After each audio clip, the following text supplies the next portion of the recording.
mbaniriza mwebale kubeerako ku Kitonsa, mwebale kutuwagira, mwebale kusubscribinga, mwebale commentinga, mwebale kusharinga. Mbabuzeeko tubabuze ku maaso naye buskits bukola ki bugendayo.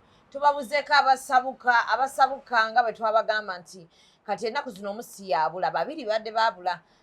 Bruce bamuwasange twali twabagamba luli kuba yabadde aludde okujja.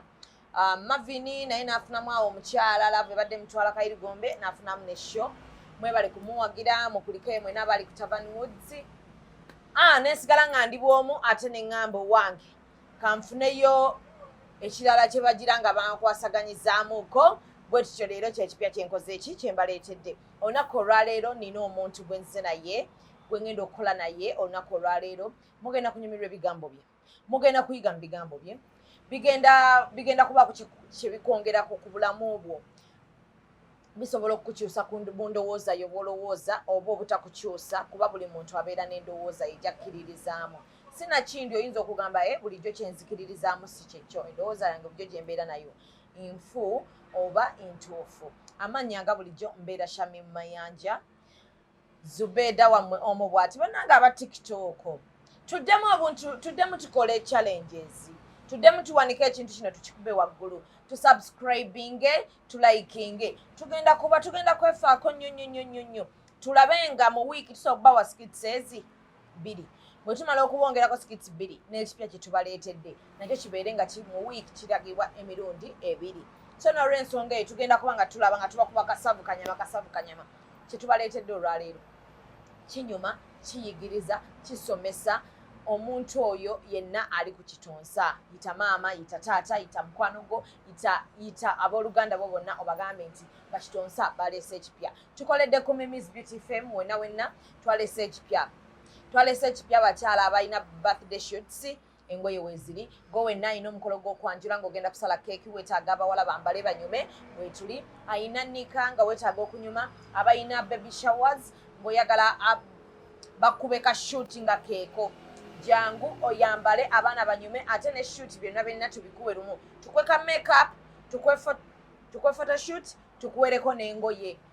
Ojja buzzi n'okola ki ne tuteesa. Enamba y'essimu eri 0702 93578. Go wenna ayagala olugoye ku Mimi's Beauty Fame oba ayagala photoshoot oba aka makeup akalungi. Tuyina ensawo, tuyina obuwowo obulungi, tuyina engoye empanvu abatagala kwambala bimpi, tuyina tops ennungi, tuyina engatto byonna ebintu byaffe biri authentic naye akabeeyi ka wagguluko. So go wenna nga akabeeyi tojja kasobola, you can slop to Nabugabo up Diru George. Mumanya ebintu byange sera nnyo kusaagasaaga naye ngamba gambye ebintu weebiri wano naye akabeeyi tekawaawaza nnyo matu naye si byalayisi bakwano nkiddamu si layisi. Lwaki sibanjulira gwe ndi naye olunaku olwaleero n'ababuuzaako. Assalamu alaikum. Walaikum salaamu wa rahmatullahi wa barakatuh. Amannya gange nze Ntanda Ibrahim. Ntanda Ibrahim. Omanyi badde erinnya lyo saalitegeera luli nina omuvubuka bamuyita Ntanda anfuukidde ekizibu mu ggwanga lino. Matovu Ntanda ku Yidi wankubira essimu nomalako emirembe ku mukolo gwa Mariya ng'oyagala kunzijjako ba Metro. Kyokka ng'omukulu gwe naye mu studio ye Ntanda ate nga ye muwombeefu muzibu, ebintu ebimuvaamu biyigiriza eggwanga, gwe simanyi kiki kyakutuukako Ntanda. Babuuzeeko abalabi ba Kitonsa. Tuli ku Kitonsa ye YouTube channel yaffe abaliko bakulinze. Bannange mbaaniriza mu programu eno gye bayita londoola. Okulondoola kintu kiwanvu era kigazi mu programu endowooza yo. Endowooza yo kibeera mu muntu, buli muntu akirina, naye endowooza yo yeekufuula ekyo ky'olina okubeera mu nsi, oba kirungi oba kibi oba kituufu. Naye endowooza yo gw'aba agirina ebyo byonna tosobola bizuula okuggyako endowooza yo ng'ogigabanye n'abantu abalala. Ate tokoma ku kukigabana n'abantu balala, girondoole. Endowooza yo buli lw'otagirondoola kiba kitegeeza nti bw'onoogigabira abantu n'otagirondoola tojja kufuna kuddibwamu. Buli lw'ogaba endowooza yo n'ogirondoola otandika okufuna abantu nga bakutegeeza ti musajja alina endowooza ennungi. Omuntu aba n'endowooza ennungi, endowooza ye eba tejjudde. Ekintu kyonna buli lw'okisanga nga kirungi kibaako bye kibanja. Naye omuntu alina endowooza entuufu, endowooza ye eba ejjudde, eba tekyalina kibanja. Waliwo n'omuntu abeera n'endowooza nga mbi. Omuntu alina endowooza embi oba tolina woogiteeka kubanga eba ebonyaabonya. N'omuntu omulala abeera n'endowooza nga nkyamu, alina endowooza, waliwo alina embi. Omuntu abeera n'endowooza embi ye muntu asobola okukola ekyobulabe eri omulala. Omuntu abeera n'endowooza enkyamu asobola okukola ekintu nga tekituukanye kuba kya bulabe naye nga kirema. Endowooza kituufu kya bugagga naye senga oba ogigabanye n'abantu abalala wootegeera nti kya bugagga oba si kya bugagga. Era tosobola kubeera na ndowooza yo bw'ogifuula ekyobugagga mu ggwe. Endowooza tekuggyako kuwangaala. Endowooza yo tekuggyako buli kimu kuba okuwangaala si kwa muntu, kwa Katonda. Naye osobola okuwangaala n'oweza n'emyaka 10 ng'endowooza yo nfu yafa dda.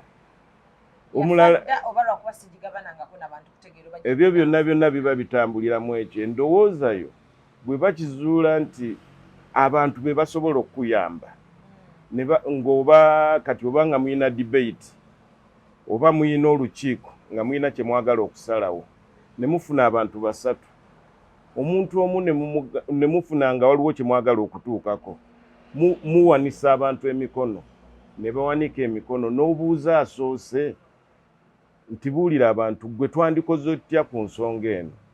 Bali abali mu audience be bakugamba nti ye endowooza ye nnungi naye senga aba akyusaamu kino na kino.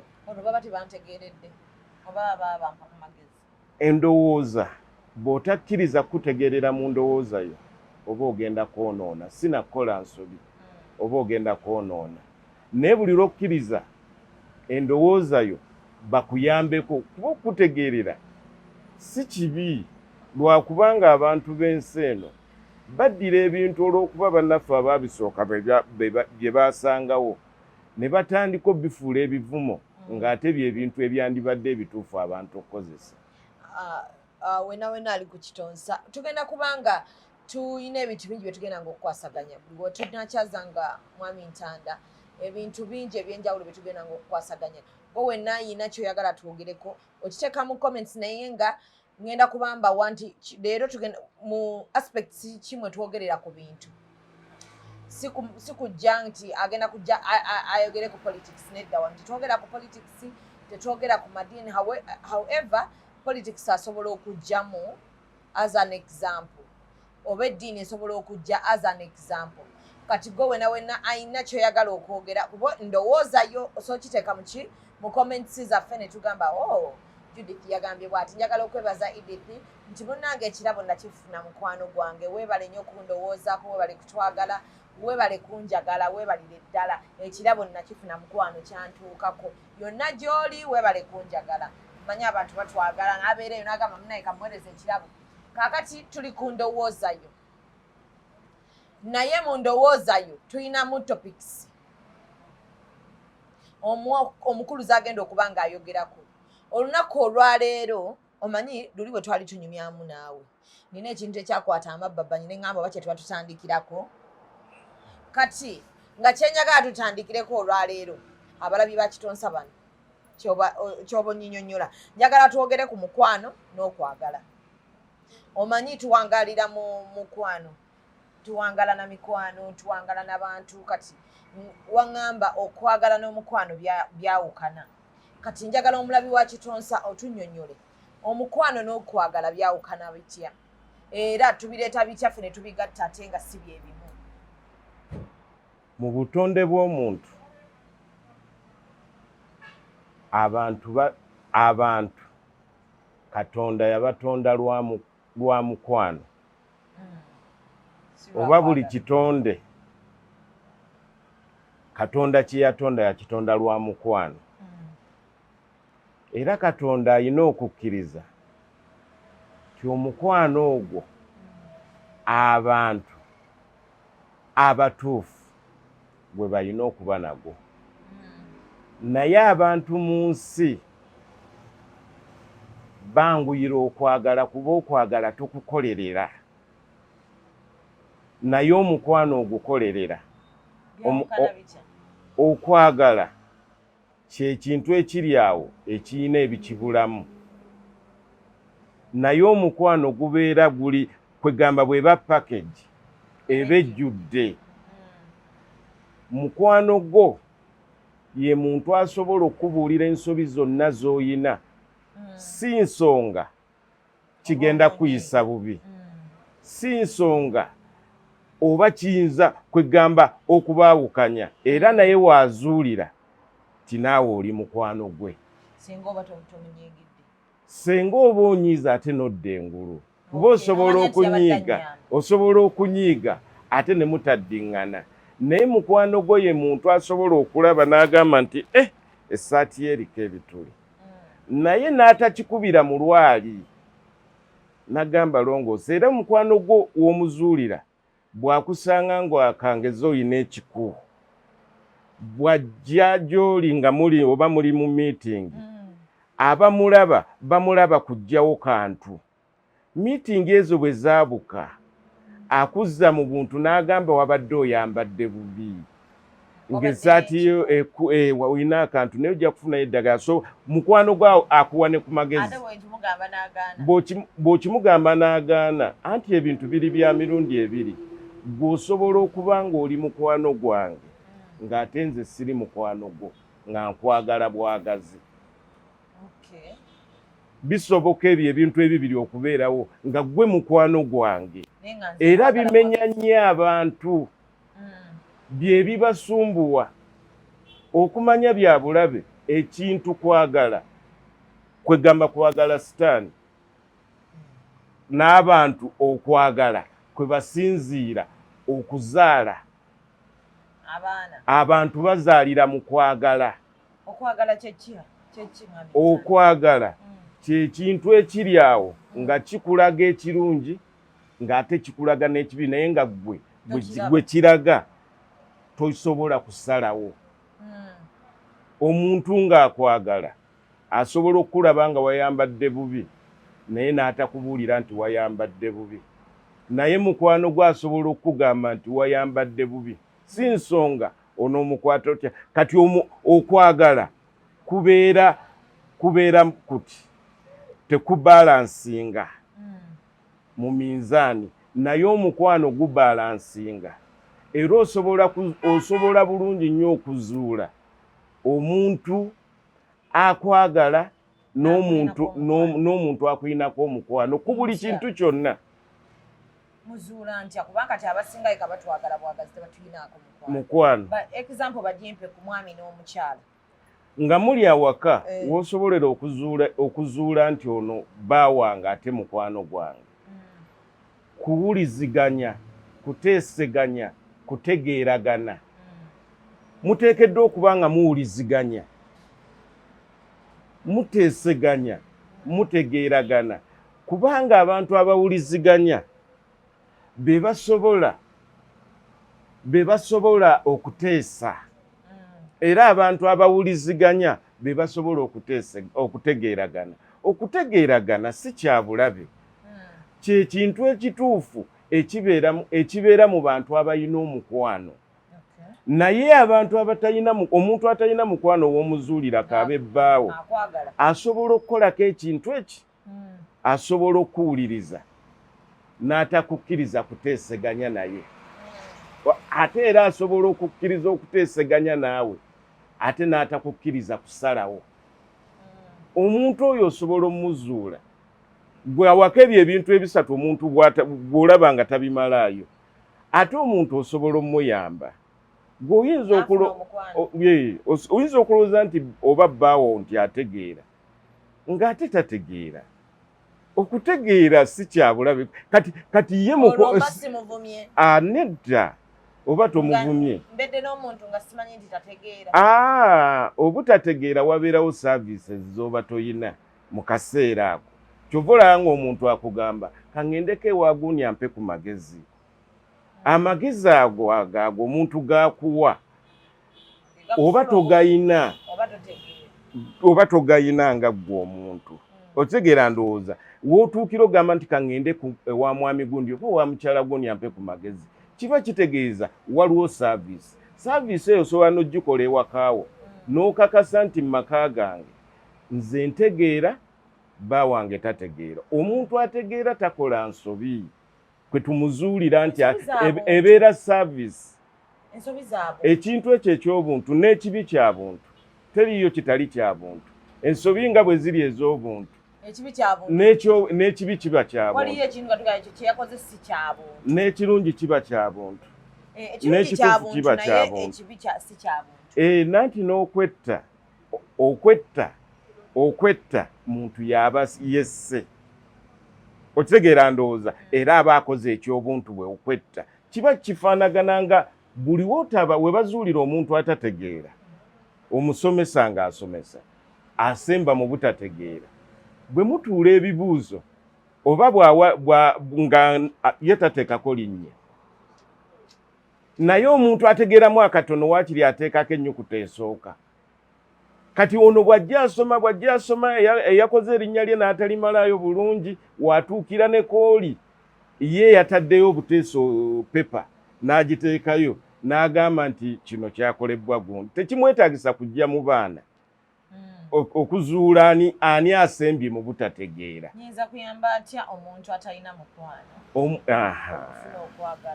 atalina kwagala alina okwagala atalina mukwano kati kuba nkyendabye kyekaffe abasinga be tubangala nabo balina okwagala tebalina mukwano abantu abasinga abangi mu nsi bangi balina kwagala tebalina mukwano naye wookizuulira mu nnyumba yo bye bintu bisatu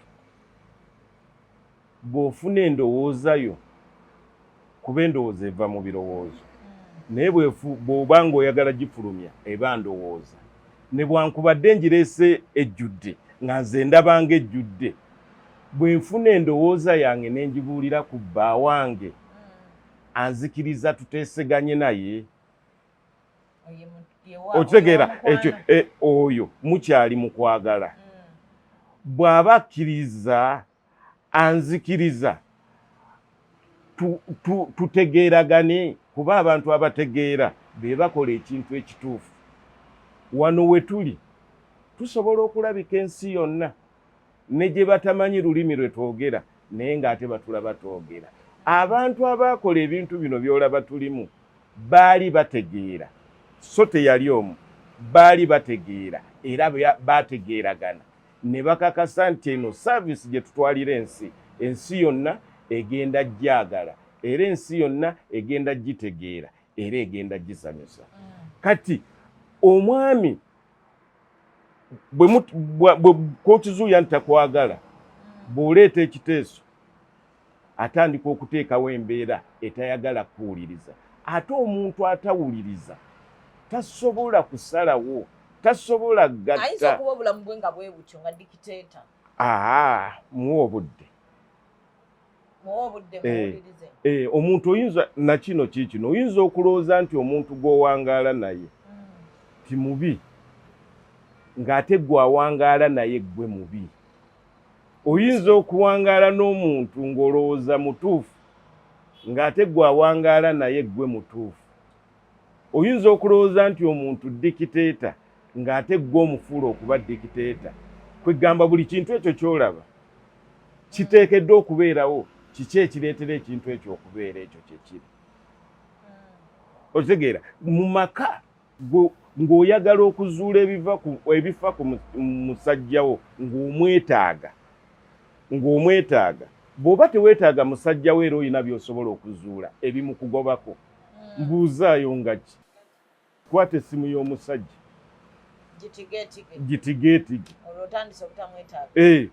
naye nga ggwe okulemererwa okizuula ti bino byenkola bingoba ku musajja otegeera ndowooza era ogenda okuwunzika nga temukyalina musajja oyo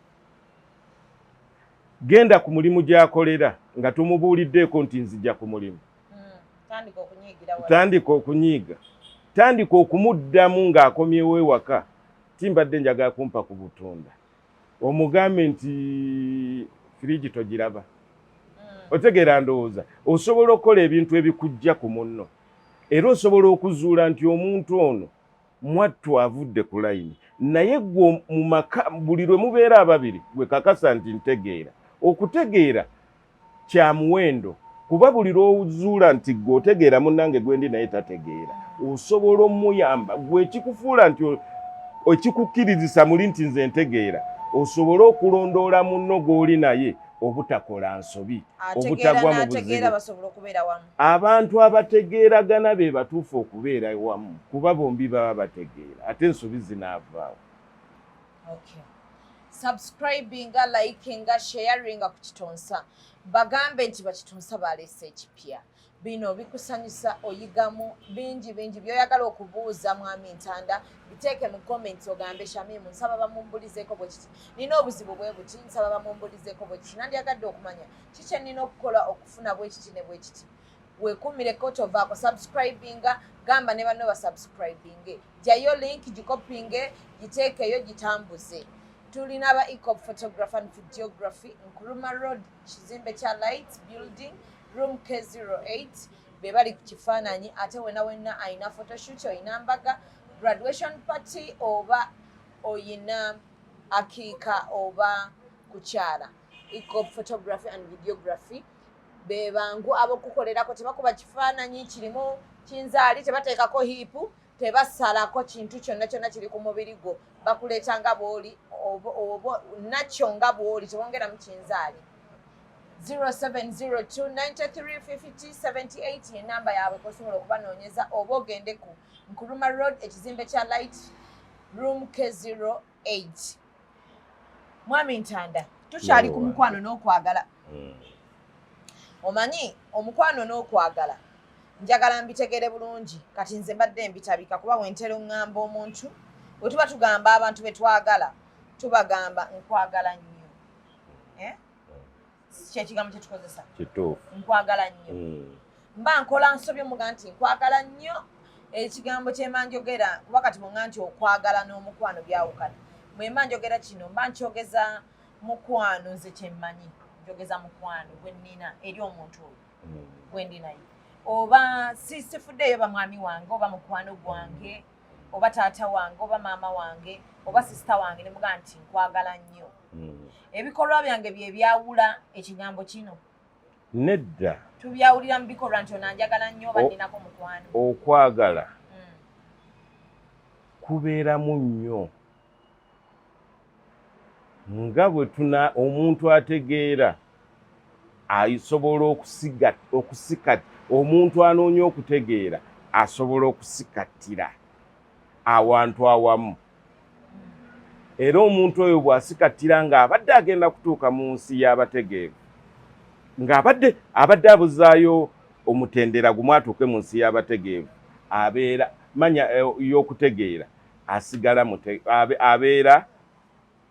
abeera mutegeevu kati nga bwe tunagamba abeera kati omuntu bw'asoma bw'amanya ayina okusoma bw'ava mu kusoma ayina okuyiga kati omuntu abadde agenda bw'otuuka ku mutendera gw'okuyiga oba muyivu era n'abantu abasinga mu nsi bayivu so si bategeevu kubanga obutegeevu bubeera saavisi kati tuddeyo kweri ensonga w'ozuulira omuntu akwagala y'okwagala kyeki y'omukwano kyeki oba nti bitutabula fe abantu bagamba tubaagala oba omuntu n'akugamba nkwagala nnyo Shamim simanya njagaza mukwano guli oba kwagala kuli kugamba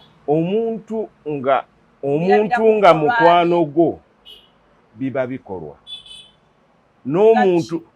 n'omuntu akwagala nabyo biba bikolwa. Ano bano bakati njagala amanye gye yali ava kwali kwagala oba kwali mukwano.